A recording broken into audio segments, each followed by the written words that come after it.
This is Tabula Rasa reviewing another comic. We are grading off of these categories. If I like it, it gets a star. If I really like it, it gets a star plus. It's going to be out of 10, 5 being I will recommend it to other people, and anything above 5 means I really like it, and anything below 5, well, you get the idea. Hello again, this is Tabula Rasa. Today we are going to be reviewing Avant Guard Volume 1, written by Carly Usdin, colored by Rebecca Nalty, art and cover by Noah Hayes, published by Boombox Publishers back in 2019. If you like this sort of thing, hit the like and subscribe button, and here we go. And if you want to read the rest of the credits, here they are. I would read it out loud, but that takes way too much time and people get bored real easily. So moving on.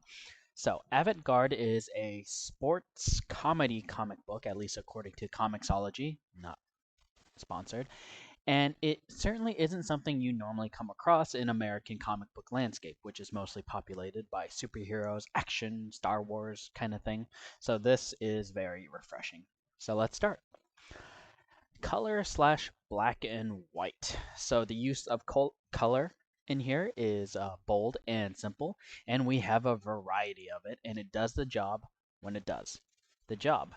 And then sometimes it doesn't. Case in point, many scenes in Volume 1, we have characters plus a background that's just a simple color of two tones. And this is often used as a shorthand to not put in background because, making comics is a laborious process and putting in backgrounds is kind of tough. And you see that a lot in Japanese manga. Except it is done less successfully here and it can detract for it. In manga, they use it because it's kind of unnecessary to look at the background and they use it to focus more on characters or something to stay focused on.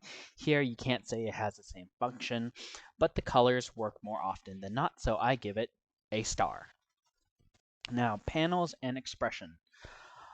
So, panels aren't just rectangles with pretty pictures or character designs, and we have a variety of them for an American comic book.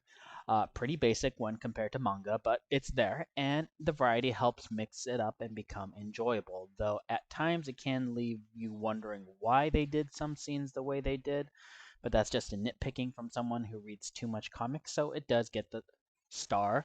The variety is nice, but some more consideration could have been put into how they put down the panels in relation to the story. Again, nitpicky right there.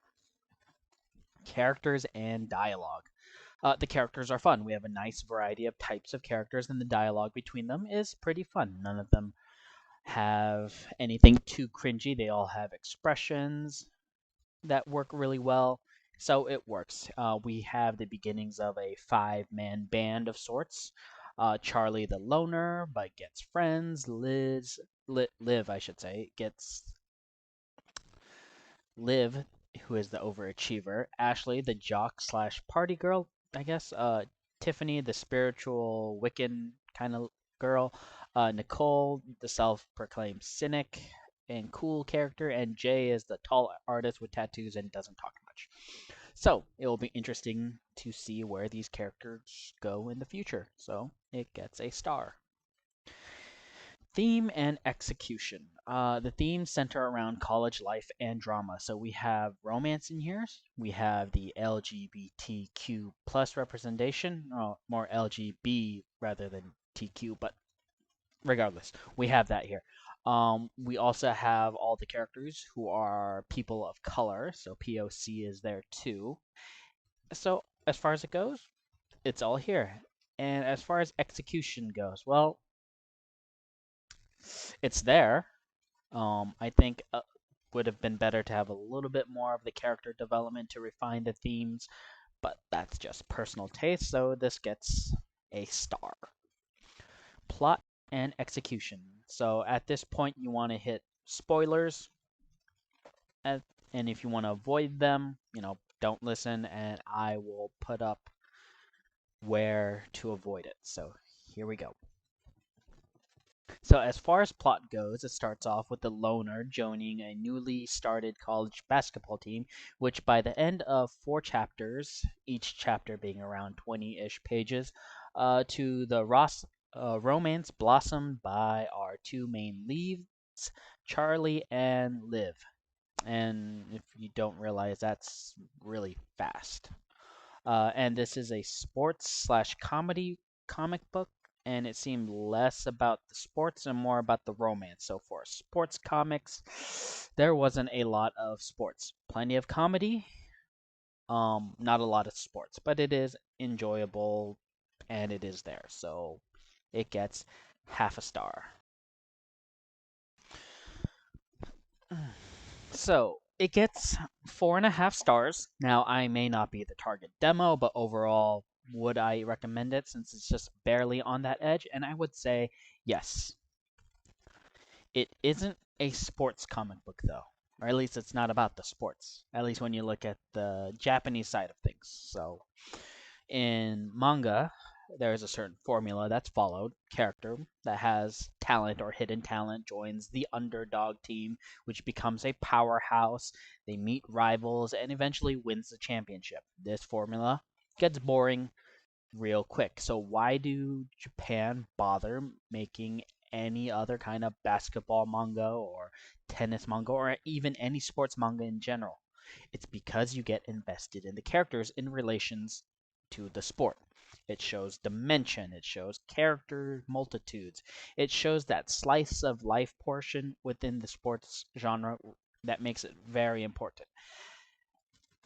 So, women's basketball has unique challenges unto itself, especially here in the United States where male dominated basketball is pretty much king. So there is plenty of story to tell from right there. And it seems from volume 1, and I'm just looking at from volume 1, that not much research was done on the basketball part and the focus was more on the relationship part, which is fine for a slice of life comic book. But since this genre is sports and comedy, at least according to Comixology, not sponsored, uh, the writer should have punched up the sports part of it. So we'll see if in volume 2, if it continues this. If you have Comixology Unlimited, you can borrow it for free, so that's always a good thing.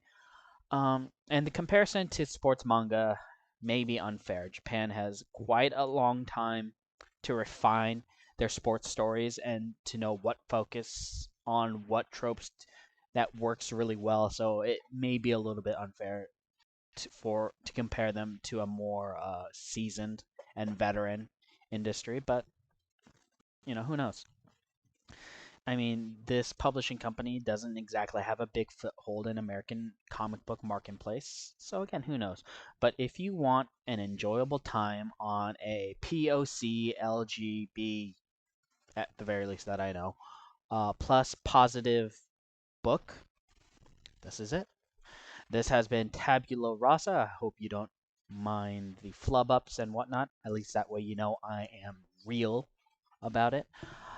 If you enjoy the content, hit that like, subscribe, and do the YouTube stuff. I hope you have enjoyed the content and enjoy the rest of your day or night, depending on when you hear this. Ciao.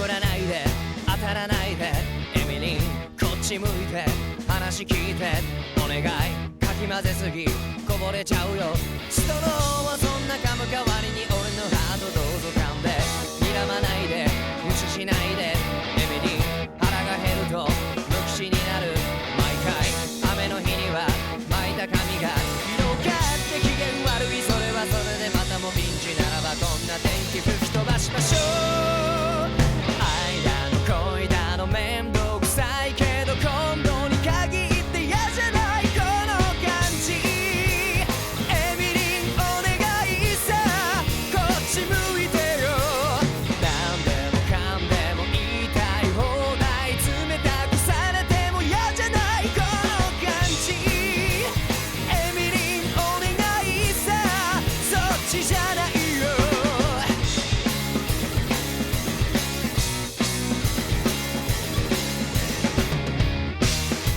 怒らないで当たららないでエミリー恥ずかしいじゃんみんな見てるお願い思ったこと口にしたらダメなところといいところがあるのそんな空気読んでそんな爪で滑らないで